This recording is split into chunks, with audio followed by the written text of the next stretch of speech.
Okay, everyone, today let's grab our passports. We're going somewhere that I have never gone before. We're going to, yes, Cameroon with Air Sky. This is my first time in Cameroon and my first time going to anywhere that's remotely in Central Africa, so it was pretty intense for me.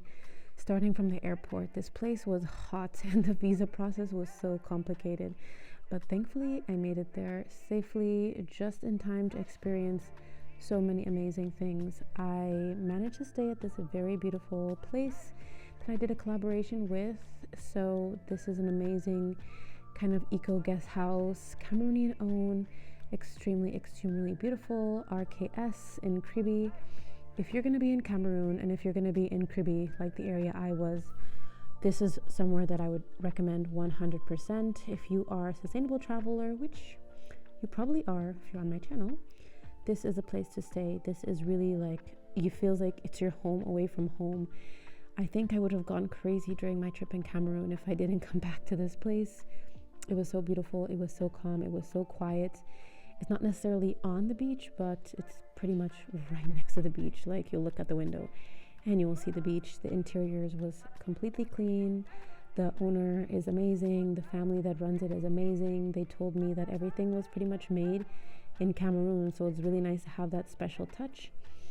And yeah, it was very beautiful. So getting around, I pretty much took these little motor taxis everywhere to explore all of the beautiful areas around the place where my guest house was. And I think I couldn't have chosen a better location, to be honest. It was just a few minutes away from like the center of Kribi, where they have the lighthouse, and they had a memorial to the massacre of Katanga, which was extremely interesting, which I also talked a bit more about in my Instagram post if you want to go there and learn more. And I'll also be sharing a little bit more of an article later on about my experience in Cameroon and linking you to the best places to go. And as always, with my Google list for those who plan to go to Cameroon. There were amazing hotspots, amazing sites, and beautiful restaurants. I mean, if you're a fish lover, this was definitely the place to go.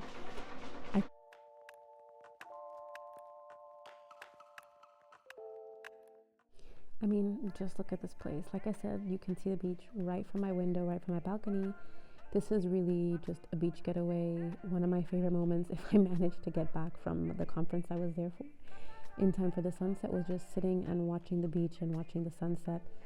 Honestly, this was just a breathtaking place. Like, Kribi is so special, especially for something that I'm excited to show you.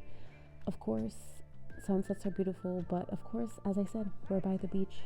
We have to experience the beach. So I got to go to the restaurant and hotel next door, grab some fresh juice, and as well to check out this amazing place. This is the Chutes de Lobe, which was just maybe 5 to 10 minutes walking from the RKS. So of course, when you're going to Kribi, this is like the hot spot. Like, you cannot leave Kribi without going to this place.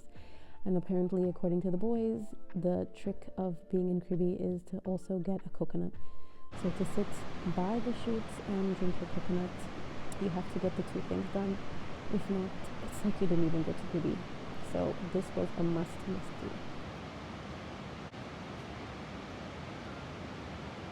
So of course, after I had my first coconut, I had to do what I always do. I gotta get hands-on, and I had to try my best to climb up the chutes. I really wanted to swim, but I thought maybe it's not the best. I already had like a bad experience swimming because the current was so strong there. So maybe not swimming at a waterfall, rapid kind of thing, not the best idea. But just kind of rock climbing a bit, playing with the rapids, playing in the water was kind of fine for me. You know, gotta get your photo shoot on and then chill in the rapids. Look at this, like, amazing, beautiful. Central Africa is just breathtaking. Now, of course, when you finish, you have to go back to the hotel. Coconut number 2, 3. At this point in my trip, I've lost count.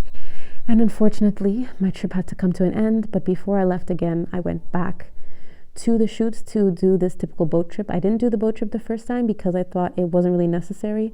But my colleagues wanted to go, so I thought, yeah, why not? Let's do it. Thank you so much for joining me on my first trip to Cameroon. Let me know if you liked the video and if you have any other tips and tricks for visiting Cameroon, and I will see you for my next video. Ciao.